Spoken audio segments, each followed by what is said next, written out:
Yeah. Yung 6 feet kasi is very common sense. Alam mo nang, kunwari, alam mo nang masikip yung lugar, ba mabilis ka ba? No. Siyempre hindi, di ba? Yes, It's siyempre very common tatansyuhin sense mo. and nakakaasar isipin. Alam mo ano pa yung mas madaling common sense, yun pa yung hindi maisip talaga na ginagawa. Okay? But again, syempre, minsan kasi kahit the right speed ka, di ba, may mga hazard pa rin na nangyayari. But again, if you're in the right speed, mas madaling mag-react. Yeah, true. Okay, again, we will discuss yung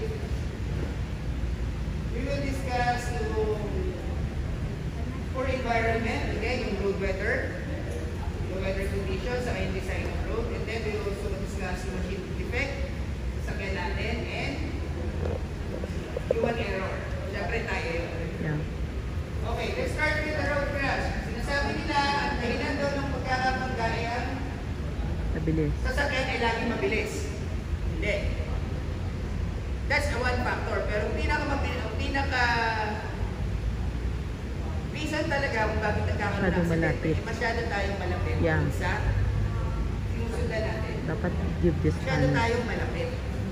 So mamaya di-discuss natin. Familiar with the 3-second rule? Familiar? 3-second rule?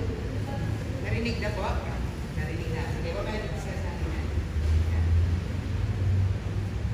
So usually, yung meron tayong pinatawag na distance or yung 3-second rule kung paano tayo susunod sa kinasa natin. But ito muna, just to give you a view nung magiging effect ng 5 km per hour na difference, kung ano yung magiging effect na sasakyan. Yung damage na mangyayari sa sasakyan. Kunwari sabay kayo pumreno, kunwari may bilang dumaan. Ikaw tumatakbo ng 60, ikaw isa tumatakbo ng 65. Sabay kayo pumreno, pero tignan natin kung ano mangyayari.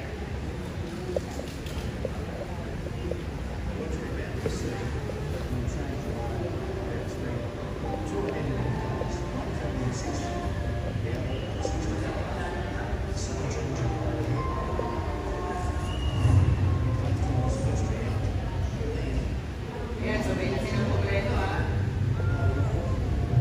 Ayan, sabay na silang pumreno.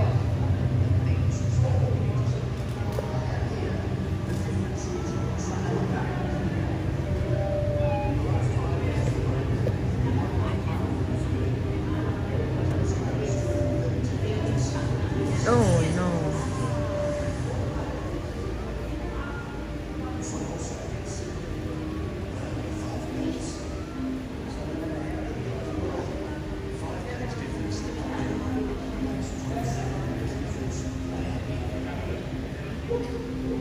Here, just to be, i-grab natin siya. Parang pag i-grab ko siya, ganito mangyayari sa kanya. Kasi meron tayong tinatawag na reaction distance and yung mismong tinatawag na braking distance.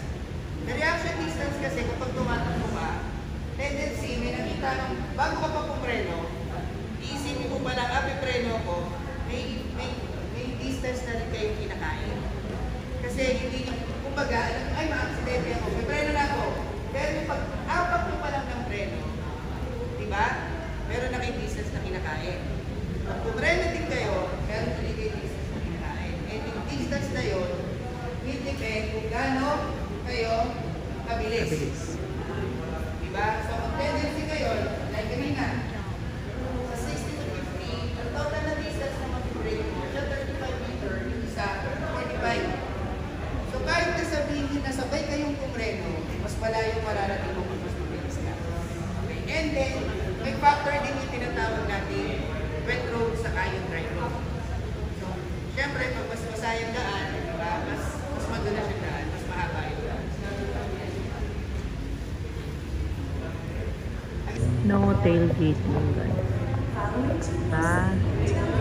Tailgating. No, no, no, no.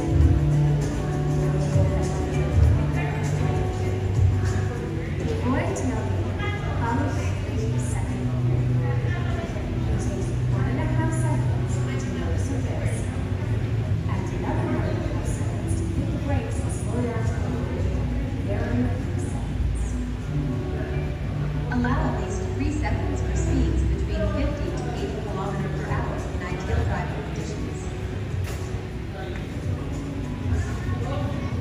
Pass the speed limit less than 3 seconds. You are driving too close to the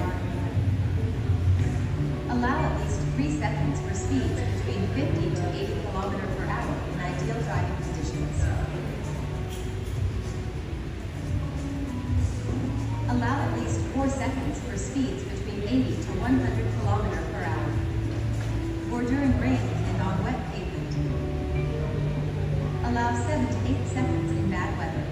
Allow more space for driving behind the truck. And remember to remain calm and respectful.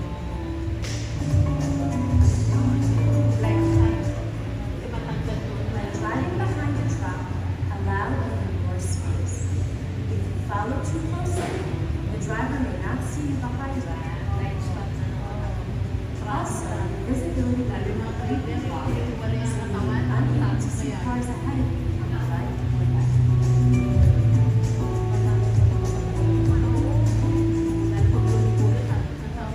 To help avoid tailgaters, keep to the right lane except to pass. When someone is tailgating you, remain calm. Don't speed up. Pay attention to your driving and maintain your speed. If traveling on a multi-lane highway, try to switch lanes safely to let the tailgater pass you. Okay, yan ah. 3-second rule, meaning, ako nagdadrive, i-anticipate ko o i-calculate ko na pag yung kasunod kong sasakyan, pumreno o nag-full stop, kaya kong huminto. Kasama yung reaction time, saka yung braking time na 3 seconds. Pero again, syempre, mas maganda kung mas hahabaan ninyo. Oo, para hindi Entras masyado. bumibilis, lumalayo, pero Correct. kung hindi kayo, feeling nyo, hindi ganun kabilis yung reaction time nyo. Diba? Kasi doon isang factor yan yung reaction time. Depende sa reaction time ninyo. Yung maaari kasi yung pag-press nyo, parehas kayo na magiging parehas na kayo ng braking time. Pero the reaction kasi medyo meron kasi matagal mag-react pa eh. Diba? So, kailangan nyo, yung reaction time sa braking time, 3 seconds. But better kung mas lalayo kayo. Clear?